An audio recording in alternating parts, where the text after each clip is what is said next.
Hello and welcome to my channel. I'm Dr. Carmen McGuinness. Today I'm going to talk about the idea of falling out of love. One of the most difficult things to do is to get over a failed love.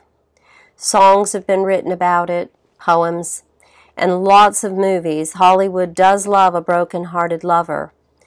Falling out of love is often more difficult than falling in love was. I recall a client whose response to the question, "What is your main goal for therapy?" was, "I just want to be loveless." But how is the question? If you're watching this video, you've probably already found quite a lot of info on the internet regarding the stages of grieving after a failed love. And you've probably also watched my video, Six-Spoke Wheel of Recovery. If not, I suggest that you watch it before carrying on with the current one, and I'll put up a link here so that you can do that.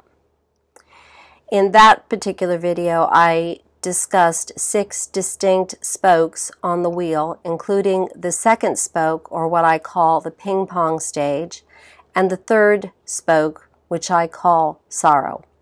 Today I'm going to discuss these 2 stages in grieving in more depth. Ping pong is the stage in which you bounce between anger and denial. Some models have these as 2 different stages, but I see them very much as one stage and intricately involved in one another. It's very important to understand why you're bouncing when you're stuck in this loop, because it's the very act of bouncing in and of itself that can keep you stuck at this stage, rather like an endless loop. The reason for the bounce between anger and denial is that each resolves the other, though only temporarily. When you're angry, you can relieve the terribly unpleasant feelings associated with anger by dipping back into denial, almost like a mental break from anger, fostering hope that maybe the relationship can be saved. It's like a sunny spell on an otherwise rainy and miserable day. It's almost like a daydream, and that sunny spell helps us have the relief that we need so that we can stay in anger longer. Not always helpful. We only need to be angry long enough to understand what happened. And as I say, it's almost like a daydream when we go back into that denial stage.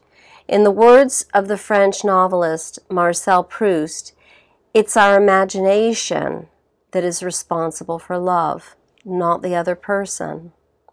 In my work with clients and in my own experience in my own life, I've found that the human spirit can access denial well beyond a time that seems reasonable. Even after our love interest has crushed us like a flower petal under his boot, we can still muster enough fairy dust to imagine a world in which it might still work out, almost like a daydream.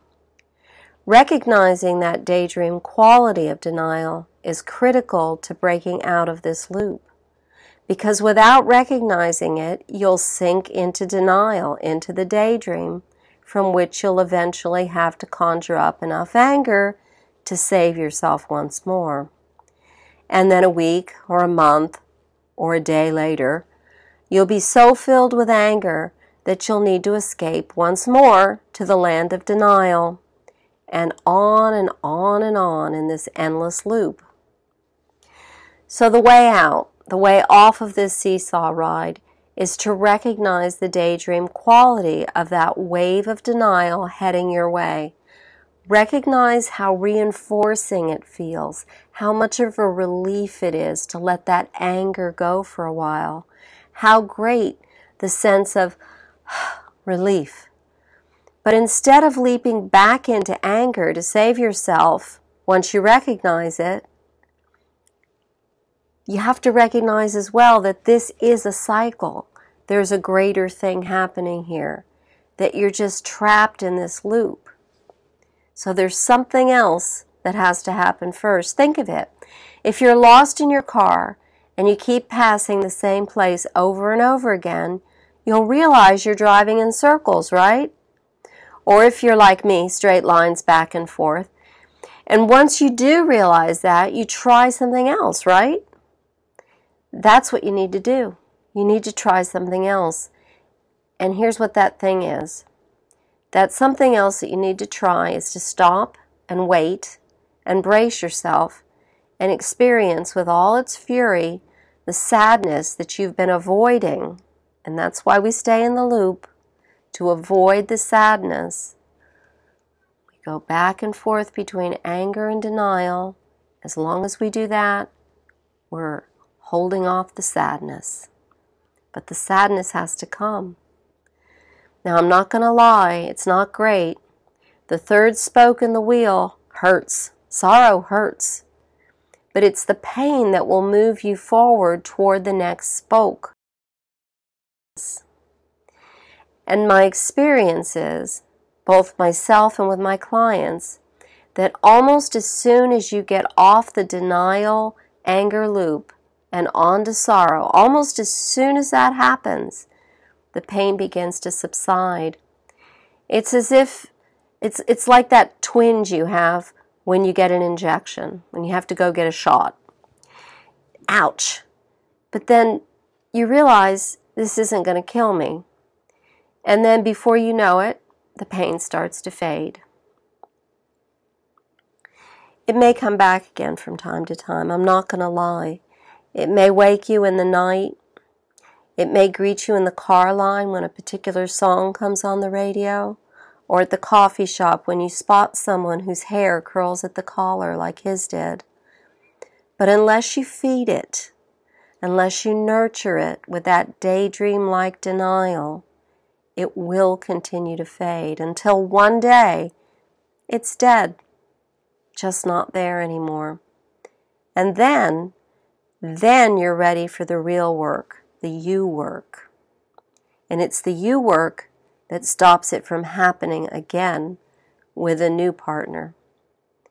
In my next talk, which I hope to have up this Sunday, I'll be discussing the stage of excavation, the next spoke in the wheel of recovery, where we start the you work. Until then, please like if this was helpful. Please subscribe if you'd like reminders of my videos when I post them, usually on Thursdays and Sundays.